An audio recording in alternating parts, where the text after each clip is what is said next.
अब देखो, एक नगर के अंदर में एक ब्राह्मण देवता थे। वो ब्राह्मण देवता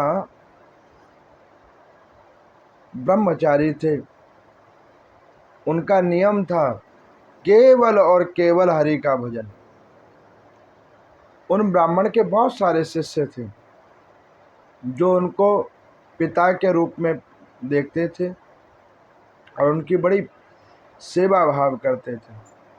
लेकिन उन ब्राह्मण देवता की एक निष्ठा थी, वो उनके नारायण भगवान में पूर्ण निष्ठा थी। और उन्होंने एक विग्रह अपने उन पवित्र आश्रम के अंदर में नारायण भगवान की रखी हुई थी। और वो अपने शिष्यों को कहते थे कि कोई तो इसे मूर्ति मानता है, कोई इसे विग्रह मानता है, मैं तो साक्षात नारायण मानता हूँ। ये नारायण है। वो संत नारायण की इतनी सेवा करते, इतनी सेवा करते कि कभी कभी लक्ष्मी जी को भी ईर्ष्या हो जाती कि मैं इनके साथ इतने समय रहती हूँ, मेरे भाव पे प्रभु इतने प्रसन्न नहीं होते जितने उस संत की सेवा से प्रसन्न होते हैं। संत का बहुत समय बीता, प्रौढ़ावस्था आई, तो एक दिन संत के मन में बैठे बैठे एक विचार आया कि मैं ब्रह्मचारी हूँ, मैंने गृहस्थ आश्रम को नहीं अपनाया, ब्रह्मचारी हूँ।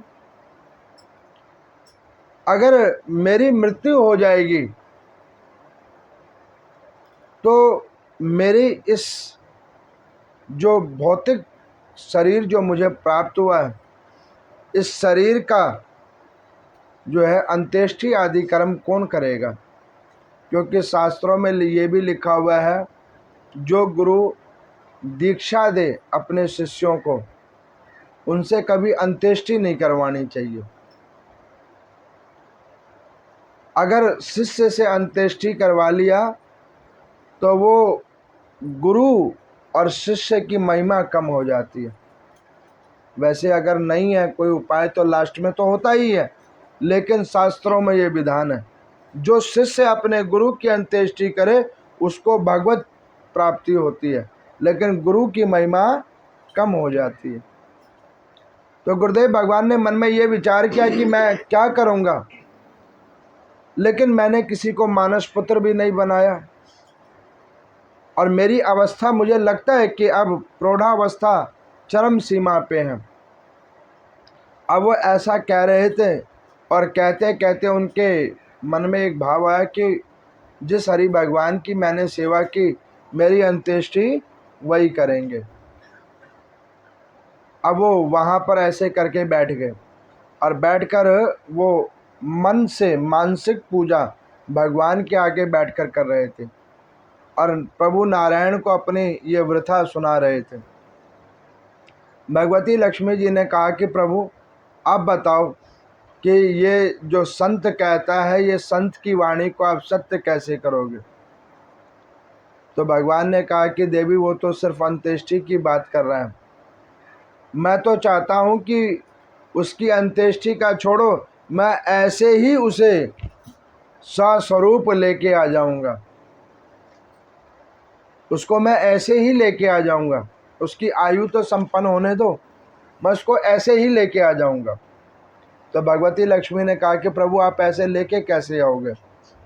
क्योंकि सृष्टि का तो नियम है कि जिसने जन्म लिया है उसे इस शरीर को छोड़ना पड़ेगा, आप ऐसे कैसे लेके आओगे? तो उन्होंने कहा कि देवी ये सृष्टि भी तो मैंने ही बनाई है और नियम भी मैंने ही बनाया है। जब मैंने बनाया है तो उस नियम में मैंने उन भक्तों का भी स्थान दिया है जो मुझसे परम स्नेह करते हैं और उनके स्नेह के मैं वश में हूँ, उनके लिए मैं कुछ भी कर सकता हूँ। अब जब इस प्रकार से कहा तो उन संत ने रात को स्वप्न देखा। स्वप्न में क्या देखा कि नारायण भगवान उनको कह रहे हैं कि महात्मन, इतने जीवन से तुमने कार्तिक माघ वैशाख ज्येष्ठ मेरी पूजा की, मेरा भजन किया, नाम संकीर्तन किया, तुमने गंगा स्नान नहीं किया, इस कार्तिक मास के पवित्र मास में आओ और गंगा का स्नान करो। संत को इस प्रकार से स्वप्न दिया भगवान नारायण ने। संत प्रातः काल उठे, अपने शिष्यों को कहा कि बेटा मैं गंगा स्नान को जा रहा हूँ। तो शिष्यों ने कहा गुरुदेव इस अवस्था में आप गंगा स्नान को जा रहे हो, ये आश्रम को पीछे कौन देखेगा? तो उन्होंने कहा कि ये आश्रम नहीं, एक मंदिर है और मंदिर के अंदर भगवान बैठे हुए हैं, वो अपना काम अपने आप करवा लेंगे, तुम चिंता मत करो।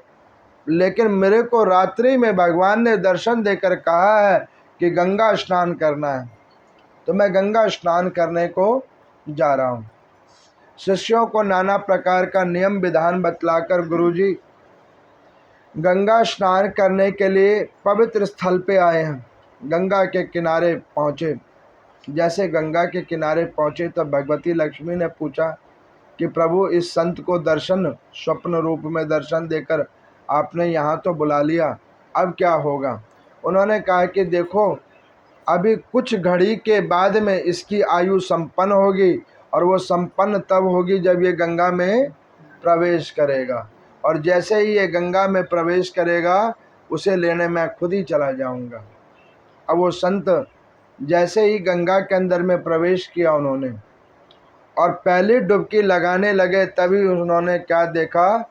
शंख चक्र गदा पद्म वनमाला लेकर प्रभु वहाँ पर में नारायण आकर खड़े हो गए और उस संत को उठाकर अपने गले से लगा लिया। उस संत ने कहा कि प्रभु कृपा तो आपने मेरे ऊपर बहुत की, मैंने एक इच्छा रखी कि मैं अगर प्रौढ़ी अवस्था में हो जाऊंगा तो मेरी अंत्येष्टि कर्म कौन करेगा? तो आपने उस कर्म को बचाने के लिए मेरे को ऐसे ही गंगा जी के सानिध्य होकर आप स्वयं लेने के लिए आ गए। इस पापी शरीर के ऊपर में कृपा करने के लिए आप स्वयं आ गए। तो नारायण भगवान ने कहा कि देखो मैं तो तुम्हारे पास पहले ही गया था, प्रेम के रूप में तुम्हारे हृदय के अंदर में।